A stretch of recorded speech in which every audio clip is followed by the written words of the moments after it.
નમસ્કાર દર્શક મિત્રો, મિરર ઓફ ધી વર્લ્ડમાં આપ સૌનું હાર્દિક સ્વાગત છે। અચાનક વાતાવરણમાં પલટો આવ્યો। વાદળો ઘેરાવાની સાથે તીવ્ર પવન સાથે ધૂળની ડમરીઓ ઉડી। સોમવારે સવારથી જ અસહ્ય ગરમી સાથે ઉકળાટભર્યું વાતાવરણ સર્જાતા લોકો ત્રાહિમામ પોકારી ઉઠ્યા હતા। મે મહિના દરમિયાન ગરમીનો પારો 40 ડિગ્રીની આસપાસ રહેતા લોકો સાથે સાથે મૂંગા પશુ પક્ષીઓ ત્રાહિમામ પોકારી ગયા। ત્યારે દેશના કેટલાક ભાગોમાં જેમ દિલ્હી, હૈદરાબાદ, મુંબઈમાં વાવાઝોડા સાથે વરસાદ ખાબક્યો। ગુજરાતમાં પણ પંચમહાલ, છોટાઉદેપુરમાં ભારે પવન સાથે વરસાદ પડ્યો।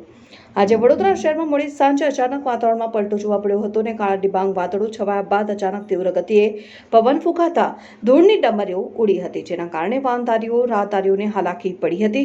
તો કેટલાક સ્થળોએ હોર્ડિંગ્સ, ફ્લેક્સ બેનરો, પતરા ઉડ્યા હતા અને ઘણા વિસ્તારોમાં તોફાનને પગલે વીજ પુરવઠો ખોરવાયો હતો। ઇન્ટરનેટ બંધ થતાં ઘણા ઓફિસોમાં કામકાજ ખોરવાયું।